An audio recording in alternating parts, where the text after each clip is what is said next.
kali ini saya bersama Bapak Zainuri, Ketua terpilih Koperasi Angkutan Barang ya Pak? Iya, Kopaba. Terpilih untuk kedua kali ya Pak? Kedua kalinya. Sebelumnya selamat Pak atas terpilihnya Bapak sebagai Ketua Kopaba.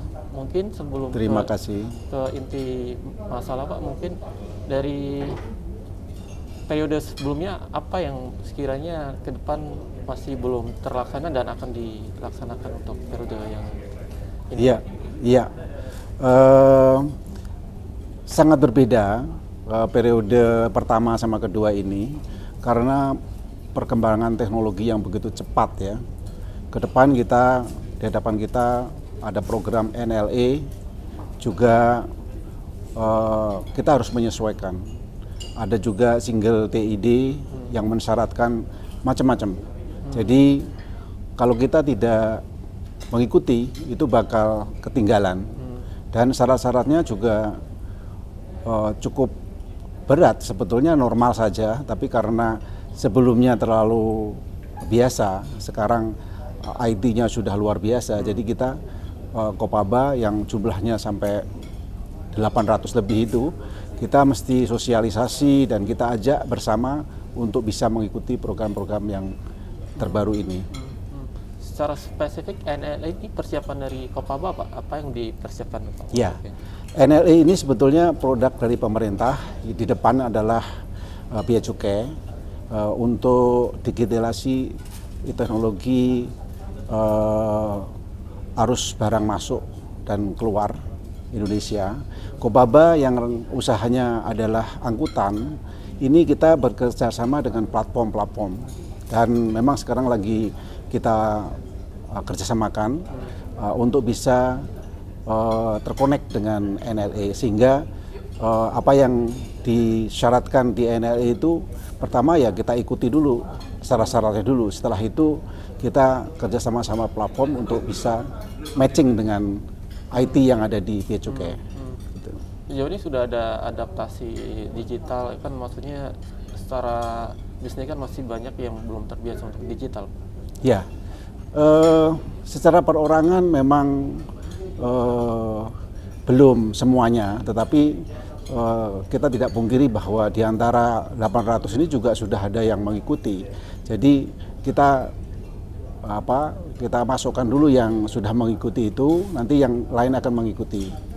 Kemudian kita gabung dengan asosiasi yang mereka juga masa transisi untuk itu. Jadi saat masa transisi ini kita masuk, jadi bisa bersama-sama. 800 ini yang dimaksud 800 perusahaan ya Pak? Bukan. Kalau Kopaba ini adalah koperasi, anggotanya perorangan. Jadi perorangan yang punya sedikit, ada yang punya 1, ada yang punya 2, ada yang punya 5, itu tergabung di dalam koperasi. Tetapi kalau PT itu di dalam asosiasi. Kita sebagai koperasi ini adalah badan usaha, di mana badan usaha tergabung di dalam asosiasi. Nah, kaitannya dengan perusahaan perorangan ini kan sempat di periode sebelumnya kan bermasalah soal plat kuning Pak ya. Itu sampai hari ini gimana Pak untuk itu? Sampai saat ini tidak ada masalah. Plat kuning kita bisa dapat plat kuning karena dipergunakan untuk usaha ya. Jadi perorangan yang membeli mobil untuk kegiatan usaha ekspor import yang trailer itu harus tergabung di dalam koperasi. Koperasi Kopaba adalah koperasi yang mempunyai izin angkutan. Izinnya adalah untuk pengangkutan, sehingga perizinan Kopaba sama dengan perusahaan-perusahaan, sehingga kita diizinkan untuk mengajukan plat kuning. Gitu. Artinya tidak ada masalah untuk itu ya? Ya, nggak ada masalah. Sampai saat ini nggak ada masalah. Bahkan di periode sebelumnya itu masalah plat kuning itu nggak ada masalah. Pak, di luar terkait plat kuning biasanya untuk permasalahan untuk perusahaan perorangan ya apa Pak? Ya, masalah perorangan kan gini. Jadi seperti disampaikan tadi bahwa kalau mempunyai 1-2 itu lebih sulit mendapatkan order daripada yang punya 30, 50 atau bahkan 100. Karena trust itu ya Pak? Iya, maka itu tergabung di dalam koperasi ini tujuannya adalah supaya dipandang oleh customer itu unitnya banyak, gitu, unitnya banyak. Namun dengan adanya IT ini, kita menuju ke sana lah, Jadi unitnya sampai 5.200 itu satu koperasi yang punya unitnya 5.200 itu adalah banyak. Karena perusahaan belum ada yang sebesar perusahaan apapun tuh yang punya 5.000. Paling banter di bawah 1.000 lah. Ya, tapi kalau yang punya 1.000 belum. Artinya dari Kopaba akan menyiapkan platform khusus untuk yang Betul. mengelola 5.000. Iya, iya betul. Itu semacam apa Pak? Marketplace, aplikasi atau seperti apa? Sekarang ini memang banyak yang kita rencanakan ya, termasuk marketplace, termasuk platform-platform yang sederhana segala macam. Kita lagi menjajaki yang cocok yang seperti apa. Karena mereka anggota Kopaba itu bisnisnya sudah dapat masing-masing, mereka berjalan masing-masing. Hanya saja untuk menjawab ke NLA segala macam ini mesti ada platform yang besar, platform satu tunggal kah gitu. Dari Kopaba itu. Pak, kaitan NL ini lebih ke kaitan dengan pelabuhan kan sebenarnya Pak, angkutan pelabuhan. Tapi secara komposisi anggota dari Kopaba ini, apakah semuanya angkutan pelabuhan atau ada yang lain Pak? Iya, hampir 90% ke pelabuhan. Iya, hampir 90% ke pelabuhan. Yang lainnya itu ada tangki, ada bak itu di luar masih ada. Tapi 90%, 80-90% itu masuk ke pelabuhan. Untuk itu memang kaitannya dengan NLA, kaitannya dengan TID, single TID itu sangat dominan sekali. Khusus untuk single TID ini kemarin sudah di launching Pak. Itu progres sampai hari ini? Ya, kalau bicara single TID itu yang diakui adalah asosiasi. Makanya kita tidak bisa berdiri sendiri. Jadi kita harus masuk ke dalam asosiasi. Termasuk Kopaba ini Pak? Iya, Kopaba. Jadi Kopaba adalah dianggapnya perusahaan, badan usaha. Kalau yang single TID itu yang boleh menjadi ini adalah asosiasinya, bukan anggotanya. Ya. Dengan begitu untuk bisa mendaftarkan harus lewat asosiasi. Gitu? Lewat asosiasi. Dan Kopaba menggandeng siapa Pak untuk itu? Kopaba saat ini Klub Lokindo. Iya. Klub Lokindo. Sudah berapa perusahaan Pak yang sudah didaftarkan untuk itu Pak? Sudah didaftarkan semua, sudah didaftarkan semua di Klub Lokindo. Klub Lokindo juga sudah pendekatan dengan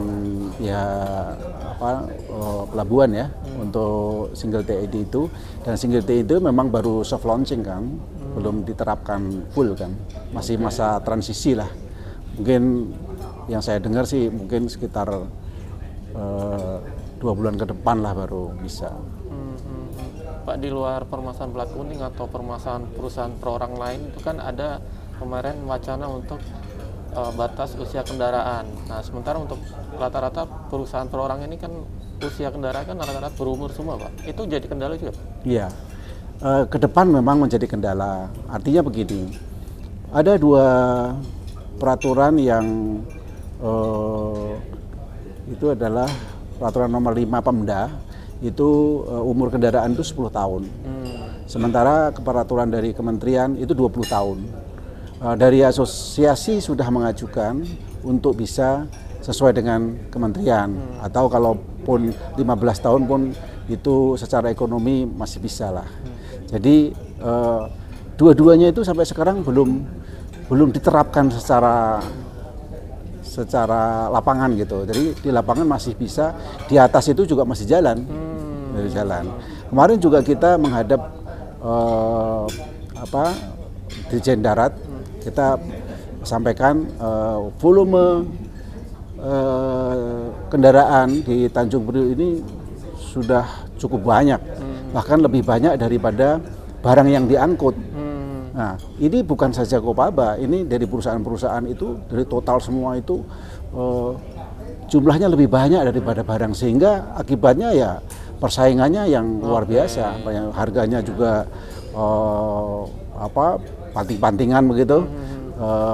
Itu akibat dari itu. Apakah itu akan akan terselesaikan dengan di apa namanya peraturan yang 10 sampai 20 tahun ini diterapkan gitu. Kita juga belum Tapi ada usulan peraturan dari itu. Kopabas sendiri berapa Pak untuk Apanya? usulan batas usia kendaraan itu berapa idealnya?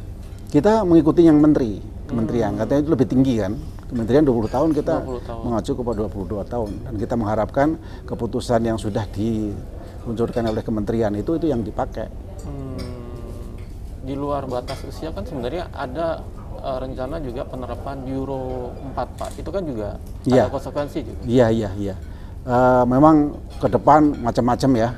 Ada Euro 4, ada segala macam itu ya kita akan mengikuti lah gitu. Kita akan berusaha untuk mengikuti karena Euro itu kan hubungannya dengan emisi kan. Jadi kita juga turut menjaga agar emisi kita baik gitu. Akankah ada penyesuaian Pak untuk itu Pak jika emang diterapkan? Oh ya tentu, karena kalau pemerintah sudah menerapkan kan kita mau nggak mau mengikuti. Kita kan harus patuh karena kalau nggak patuh ya nggak bisa jalan karena di jalan juga dicegat-cegat petugas kan. Gitu. Baik Pak, 5 tahun ke depan ini apa yang akan dikerjakan Kopabas? Ya, tadi saya sudah sampaikan bahwa ke depan ini perkembangan kita akan persiapkan untuk ke sana. Jadi saya sudah beberapa kali konsultasi dengan pemilik platform itu, bagaimana saya punya anggota ini untuk bisa bertahan di era teknologi ini. Jadi kita juga lagi proses ke sana, gitu. Lebih ke untuk menyiapkan digitalisasi gitu ya Pak? Ya, digitalisasi. Mau nggak mau ke sana. Di luar itu Pak yang akan dikerjakan Pak? Ya, itu satu. Yang kedua tadi sampaikan bahwa unitnya banyak dan umurnya sudah ada yang melewati 20 tahun. Tentu saja kita lagi menyiapkan untuk program peremajaan. Peremajaan karena mau nggak mau kalau itu diterapkan mau nggak mau nggak boleh lagi beroperasi. Sebelum itu terjadi kita adakan program peremajaan bertahap. Itu satu. Yang kedua garasi bersama. Garasi bersama ini jadi hal penting karena sekarang ini teman-teman anggota ini banyak yang garasinya di dalam zona yang nantinya tidak diperbolehkan. Iya, jadi kita kalau diusir begitu saja itu kan susah kita. Jadi kita dari koperasi bekerja sama dengan beberapa pihak untuk supaya garasi bersama ini bisa terwujud. Karena dari garasi bersama itu kalau yang mampu beli silahkan beli dengan harga yang bisa pakai fasilitas bank segala macam. Yang tidak mampu bisa difasilitasi untuk mereka bisa sewa. Sudah sampai penentuan lokasinya Pak untuk itu Pak? Lokasi ada 3 lokasi yang kita inginkan dan sudah mengerucut 1 lokasi itu di samping Marunda itu, Marunda, dan kita udah survei lokasinya sekitar 600 hektar. 600 hektar itu tentu saja bukan Kopabas saja, itu kerjasama sama asosiasi, sama bukan saja angkutan, itu nantinya akan untuk depo, bisa untuk depo, untuk pergudangan dan lain sebagainya sehingga terpadu di situ. Dan itu merupakan cita-cita dan harapan kami supaya terwujud. Seandainya itu terwujud, program pemerintah juga terpenuhi, sementara kita juga dipermudah. Karena kalau sekarang ini untuk menuju ke depo aja kadang macet, bisa berjam-jam. Tapi kalau terpadu, kita mengambil kontainernya di lokasi itu, kemudian mengembalikannya juga di lokasi itu, tentu saja efisiensinya luar biasa. Dan itu kembali lagi tarif kita ke customer juga bisa baik lah. Gitu. Bisa sampai menampung berapa unit truk? Kalau 600 hektar itu hampir yang ada di Jakarta Utara bisa terpenuhi. Iya. Bisa sampai ratusan unit? Ribuan lah Pak. Ribuan. Bahkan jutaan lah. Ribuan. Jutaan mungkin tidak karena populasi di Tanjung Priok itu kan sekitar 30.000. Jadi kalau 30.000 itu bisa masuk. Ya. Baik, terakhir Pak Zainuri, mungkin apakah ada program untuk MOU atau kerjasama dengan pihak terkait untuk saling menguntungkan entah dari pelabuhan atau pihak lain? Iya, banyak sih Pak, kerjasama. Satu lagi platform itu kan.